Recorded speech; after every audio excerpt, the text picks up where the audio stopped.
we have entrepreneur, Democratic presidential candidate, and prolific tweeter himself, Andrew Yang. Welcome, Andrew.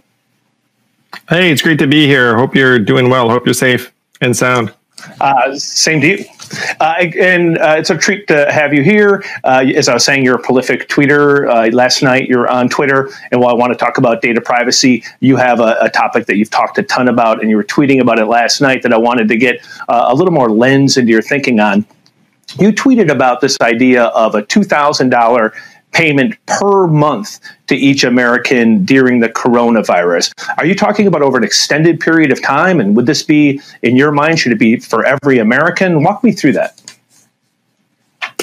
Well, right now, stimulus checks are arriving in people's accounts, but millions of Americans, even tens of millions of Americans, have been out of work for a month, and their bills are mounting. So they get $1,200. That enables them to pay last month's bills. And let's say they're home for another month. What are they going to do? Congress needs to make these checks ongoing for the duration of the crisis. And I'm arguing for $2,000 a month while we're all stuck at home, which is going to be enough to take a load off of millions of Americans. We're in unprecedented levels of joblessness among Americans. I think I saw yesterday that the ratio of working Americans to population is lower than it's ever been right now. It's inching towards 50%. So we need to make very dramatic moves to allow millions of Americans to have, frankly, the knowledge that they can feed their families in the days to come. But that, assuming that the virus and sort of the lockdown that comes from it, especially in different parts of the country, could go on for many, many months, you're talking about trillions of dollars in additional money that would go out from the federal government into people's paychecks instantaneously, correct? Yes, I am. And when the house is on fire, you don't worry that much about the water you're using to put it out. We have the equivalent of a $21 trillion fire on our hands, and we have to do everything we can to help people get through this. I mean, in the absence of this kind of stimulus, you would see unthinkable things happening. I mean, unthinkable things are happening right now in the United States of America. You know, you have mass graves, and people doing really heartbreaking things to try and keep themselves safe. But things can get even worse if you have people literally facing mass deprivation and they're not sure how they're even going to put food on the table. So this, to me, is a necessary investment in the preservation of our economy and society. And again, if you have a $21 trillion fire, you don't worry that much about the money you're spending to put the fire out. Have you talked to Joe Biden or his staff about this concept? Do you think this is something that the Democratic Party as a whole could rally around? Because you don't have that much time. They'd have to rally quickly and really build up a lot of public support for this. And there are dozens of legislators that are going to be pushing forward this plan. And I'm in touch with members of Congress. I was just texting with Joe's team yesterday. Joe's not himself a big texter, so I'm not like texting Joe all the time. But yeah, I'm in touch with a bunch of people who are going to be pushing forward a plan that's essentially identical to what I'm championing right here. Do you think Joe Biden himself will champion this idea? I think Joe's a very, very smart, practical leader, and he knows we need to do everything we can to provide for people in a time of crisis. During the campaign, you spent a lot of time talking about this idea of a universal basic income, largely at that time, your fear about the effect that automation it can have on the entire workforce. So basically, you're going to have industries that could be obliterated almost overnight because of the speed of technology and its ability to really upend almost any job, any industry. And now we're looking at it from a pandemic lens.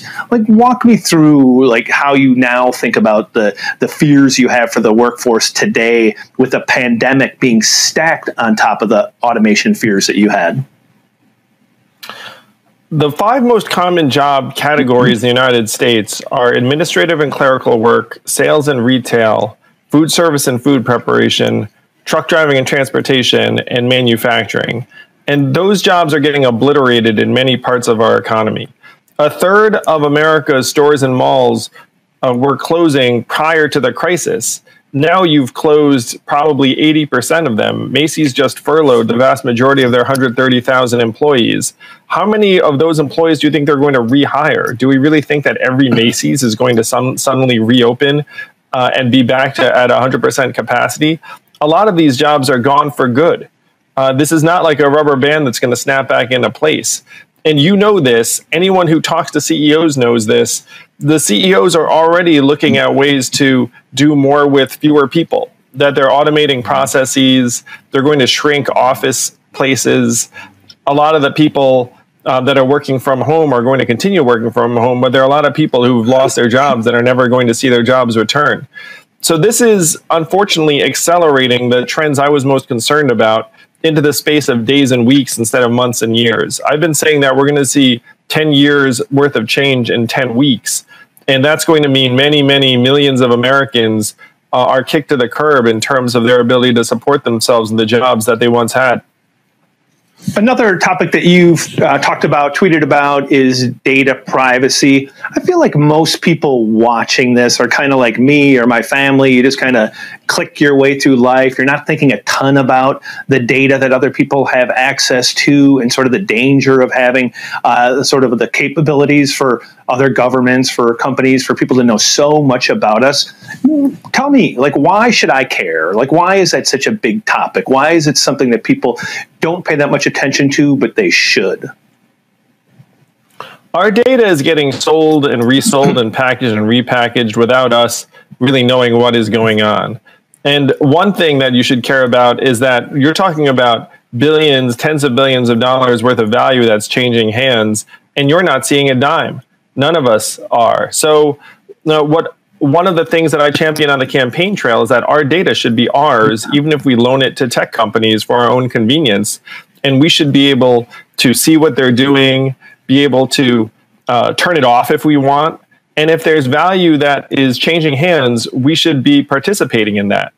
So that is, to me, like a data bill of rights that we as citizens should have, because we're completely outgunned by these trillion-dollar tech companies that are right now making us think that we're making our own decisions while they're leaving digital breadcrumbs and profiting at every step.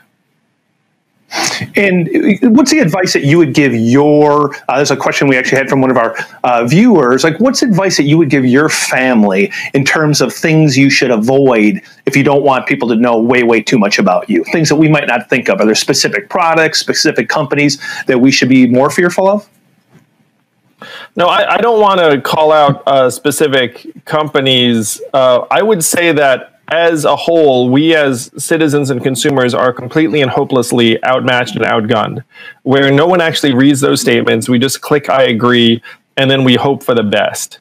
What I'm saying is that as a people, we need a counterweight to the technology giants that right now are profiting from our data and leaving us out in the cold. And so my organization, Humanity Forward, is actually working on an initiative in that direction. What I would say to folks, instead of saying somehow, frankly, that individual consumers can just avoid this entire data selling and reselling phenomenon if you just avoid a handful of bad actors, frankly, that's just not the case, because this is the industry standard. And the only way you could avoid it entirely is if you were to unplug it entirely, which is not realistic for virtually any of us, especially now that we're all stuck at home. I mean, if you imagine trying to unplug now, then you'd be missing this conversation, and you wouldn't be able to talk to, like any of your relatives that are outside of your house. Quick final question before you go, political question. There's been some talk that you might one day want to be mayor of New York. Do you want to be mayor of New York?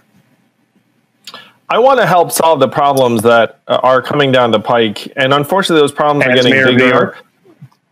Well, that's a high impact role. I got, my organization, Humanity Forward, has already distributed 1.3 million in economic relief, the majority of which went to families in the Bronx. So I'm just trying to solve problems, and unfortunately, this crisis has accelerated many of those problems that I saw coming in the months ahead, but now they're here right now. I will take that as a yes, even though it was an indirect one. Thank you very much, Andrew Yang.